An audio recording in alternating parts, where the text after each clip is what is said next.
आज का विषय है सत्यवादी और सिद्धांतवादी।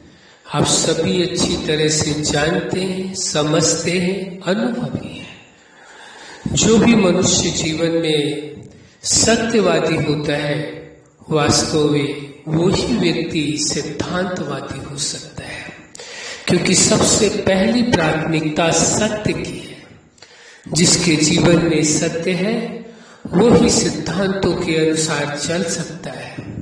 सत्य जिसकी परिभाषा स्पष्ट है, सत्य तीनों कालों में कभी भी परिवर्तन नहीं होता है, एक समान रहता है। चाहे पास्ट हो, प्रेजेंट हो या फ्यूचर हो, तीनों काल में एक समान रहता है। यानी ये कहना उचित होगा, सत्य सदा अविनाशी होता है, सत्य का कभी भी विनाश हो नहीं सकता है। इसीलिए कहा गया है सत्य सूर्य के समान है, जो स्वयं प्रकाशित होता है, स्वयं सिद्ध होता है, उसे प्रकाशित करने की या सिद्ध करने की आवश्यकता नहीं होती। इस प्रकार से संसार के प्रत्येक व्यक्ति को सत्य पर भरोसा रखना परम आवश्यक हो जाता है, क्योंकि जो व्यक्ति अपने जीवन में सत्य पर भरोसा रखता है वही वास्तव में अपने जीवन के बनाए हुए निजी सिद्धांतों पर भी चल पाता है। अब देखने की आवश्यकता यह है कि यह जीवन सत्य है, जीवन भ्रम नहीं है, जीवन कोई धोखा नहीं है, जीवन कोई झूठ नहीं है, बल्कि जीवन सत्य है। प्रकृति के 5 तत्वों से निर्मित ये शरीर है और उसमें आप चेतना, दोनों के मिलने से जीवन है, और दोनों से अलग होना यानी इस प्रक्रिया को ही जीवन का समापन या मृत्यु माना गया है। इस सत्य को पूरी तरह से स्वीकार करने की आवश्यकता है और लगभग सभी लोग इस सत्य को स्वीकार करते भी हैं।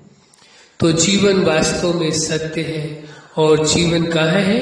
वर्तमान में। इसी प्रकार से आपके संबंध भी सत्य है, इसी प्रकार से ये संसार भी सत्य है। जो कुछ आंखों से आपको दिखाई दे रहा है सब कुछ सत्य है, क्योंकि वर्तमान में है। इसके अलावा कह देंगे आप जीवन दाता, जगत नियंता, जो सुप्रीम सत्ता है, सारी सृष्टि का रचयिता है, मालिक है, वह भी परम सत्य है। उसका ही सारा संसार रचा हुआ है, उसकी ही सारी सृष्टि परम सुंदरतम रचना है। इसलिए सत्य को स्वीकार करने की आवश्यकता है। अब प्रश्न ये उठता है कि सत्यवादी व्यक्ति सिद्धांतवादी कैसे होकर के है? जिसने सत्य को स्वीकार कर लिया, यानी जीवन को स्वीकार कर लिया, वर्तमान को स्वीकार कर लिया, संबंध को स्वीकार कर लिया, जीवन दाता को स्वीकार कर लिया, अब प्रश्न उठता है किन सिद्धांतों पर उसे चलना होगा? सिद्धांतवादी कैसे बनकर रहना हो? सिद्धांत जीवन के लिए होते हैं। जीवन स्पष्ट है आपके सामने, जीवन के विभिन्न पार्ट है, चाहे वो पर्सनल लाइफ हो, फैमिली लाइफ हो, स्टूडेंट लाइफ हो, प्रोफेशनल लाइफ हो, मैरिज लाइफ हो, सोशल लाइफ हो, स्पिरिचुअल लाइफ हो और नेचुरल लाइफ। और इसके बाद आता है जो व्यक्ति सदा अपने ही बनाए हुए सिद्धांतों के अनुसार जीवन जीता है, उसकी सुपर लाइफ होती है। तो सिद्धांतवादी वो कैसे होगा? क्योंकि वो जीवन के विभिन्न पार्टों को अच्छी तरह से समझ रहा होगा और जीवन के विभिन्न पार्टों को किस प्रकार से जीना है उसके सिद्धांत वह व्यक्ति सुनिश्चित करता है और उन्हीं सिद्धांतों के अनुसार अपना जीवन जीता है। इसलिए वह व्यक्ति सिद्धांतवादी कहलाता है।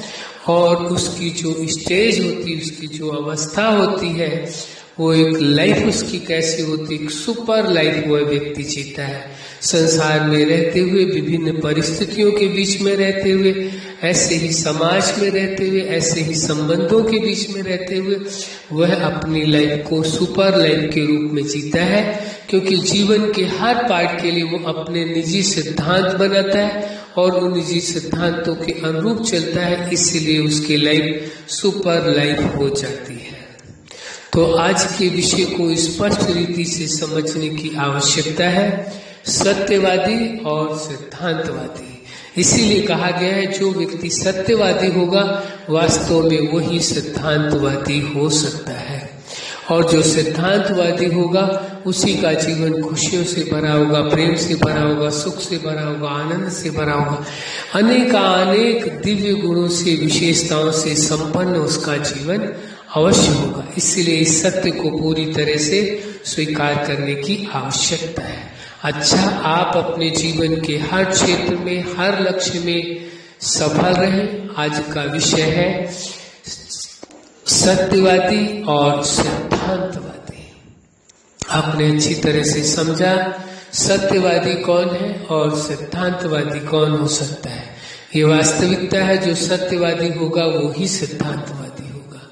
आपके जीवन में खुशियां हो, प्रेम हो, सुख हो, शांति हो, आनंद हो, आप सदा सत्यवादी हो और सिद्धांतवादी हो, और आपकी लाइफ साधारण लाइफ, सुपर लाइफ हो। यही हमारी हार्दिक शुभकामना है। सदा खुश रहें, मुस्कुराते रहें। धन्यवाद।